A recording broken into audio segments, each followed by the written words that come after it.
ધર્મલોકમાં આપ સૌનું હાર્દિક સ્વાગત છે। જીવનમાં ઉતાર ચઢાવ તો આવતા જ રહે છે, પરંતુ સમયની સૌથી મોટી ખાસિયત એ છે કે તે હંમેશા બદલાતો રહે છે અને આ જ પરિવર્તનની લહેર માર્ચ 2026ના મહિનામાં તુલા રાશિના જાતકો માટે ખુશીઓના દ્વાર ખોલવા જઈ રહી છે। આ મહિનો તમારા માટે કોઈ સામાન્ય મહિનો નથી, કારણ કે આ સમયે આકાશમાં એક નહીં પણ 4 મોટા ગ્રહ પરિવર્તનો થવા જઈ રહ્યા છે, જે તમારા જીવનની દિશા બદલી શકે છે। આપણે અત્યંત વાસ્તવિકતા સાથે સમજીશું કે ગ્રહોની આ ચાલ તમારા સ્વાસ્થ્ય, કરિયર અને સંબંધો પર કેવી અસર કરશે। સૌથી પહેલા વાત કરીએ તમારી રાશિના સ્વામી શુક્રદેવની, જે 1 માર્ચથી 25 માર્ચ સુધી તેમની ઉચ્ચ અવસ્થામાં રહેશે। જ્યારે રાશિનો સ્વામી પોતે મજબૂત હોય ત્યારે આત્મવિશ્વાસમાં અદ્ભુત વધારો થાય છે। જો છેલ્લા ઘણા સમયથી તમે શારીરિક નબળાઈ કે સ્વાસ્થ્ય સંબંધી નાની મોટી સમસ્યાઓ અનુભવી રહ્યા હતા, તો હવે તેમાંથી બહાર નીકળવાનો સમય આવી ગયો છે। શુક્ર ધન અને સૌંદર્યનો કારક છે અને તે તમારા 6થા ભાવમાં બિરાજમાન થશે। જો કે 6થો ભાવ રોગ અને શત્રુનો માનવામાં આવે છે, પરંતુ શુક્ર ત્યાં ઉચ્ચનો હોવાથી તમને તમારી દૈનિક દિનચર્યા સુધારવાની પ્રેરણા આપશે।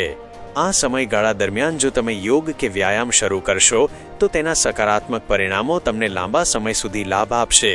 ખાસ વાત એ છે કે અહીં શુક્રનો સાથ શનિદેવ સાથે થશે। શનિ તમારું કર્મક્ષેત્ર છે અને શુક્ર ધન છે, જેનો સ્પષ્ટ સંકેત છે કે તમારા કાર્યક્ષેત્રમાંથી ધન આગમનના સુંદર યોગ બની રહ્યા છે। અત્યાર સુધી જે કામમાં તમે ખૂબ મહેનત કરતા હતા પણ ફળ ઓછું મળતું હતું, ત્યાં હવે ઓછી મહેનતે વધુ સફળતા મળવાની આશા રાખી શકાય છે। આ મહિનાનું સૌથી મોટું અને મહત્વપૂર્ણ પરિવર્તન 11 માર્ચે થશે, જ્યારે દેવગુરુ બૃહસ્પતિ તેમની વક્રી અવસ્થા છોડીને માર્ગી થશે। ગુરુ અત્યારે તમારા ભાગ્યભાવમાં બિરાજમાન છે અને તુલા રાશિ માટે ભાગ્યની ઉન્નતિ માટે ગુરુથી મોટો બીજો કોઈ ગ્રહ નથી। જ્યારે ભાગ્યનો સ્વામી સીધી ચાલ ચાલશે ત્યારે તમારા અટકેલા કાર્યોમાં ગતિ આવશે, તમારી આધ્યાત્મિકતા વધશે, ઈશ્વર પ્રત્યેની શ્રદ્ધા ગાઢ બનશે અને કદાચ કોઈ ધાર્મિક યાત્રાનો સંયોગ પણ બની શકે છે। ગુરુની દ્રષ્ટિ સીધી તમારી રાશિ પર હોવાથી તે રક્ષક કવચ જેવું કામ કરશે અને તમારા માન સન્માનમાં વધારો કરશે। આ પ્રભાવ 31 મે 2026 સુધી રહેવાનો છે, તેથી હવે ભાગ્ય બાબતે ચિંતા છોડીને તમારા લક્ષ્ય તરફ આગળ વધવાનો આ શ્રેષ્ઠ સમય છે। ત્યારબાદ 14 માર્ચે ગ્રહોના રાજા સૂર્યનારાયણ પણ પોતાની ચાલ બદલશે।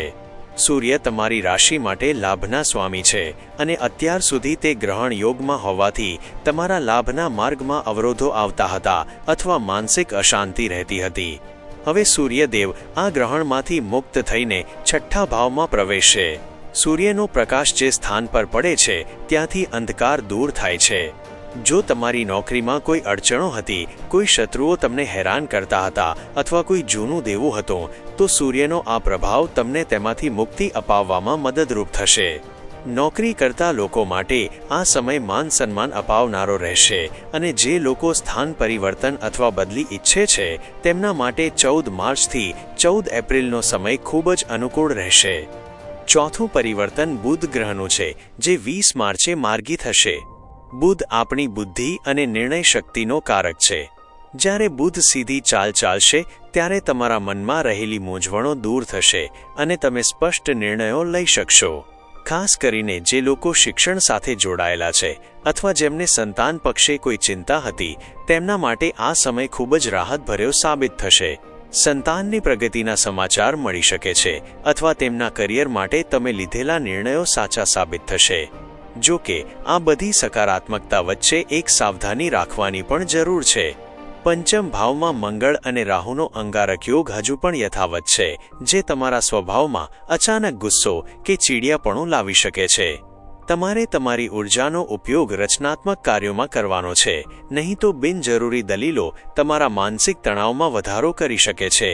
ખાસ કરીને પ્રેમ સંબંધોમાં આ સમયે સાવચેત રહેવું, કારણ કે નાની વાતનો વતેસર થઈ શકે છે અને સામેની વ્યક્તિ પ્રભુત્વ જમાવવાની કોશિશ કરી શકે છે। તેવામાં ધીરજ રાખવી એ જ સમજદારી છે।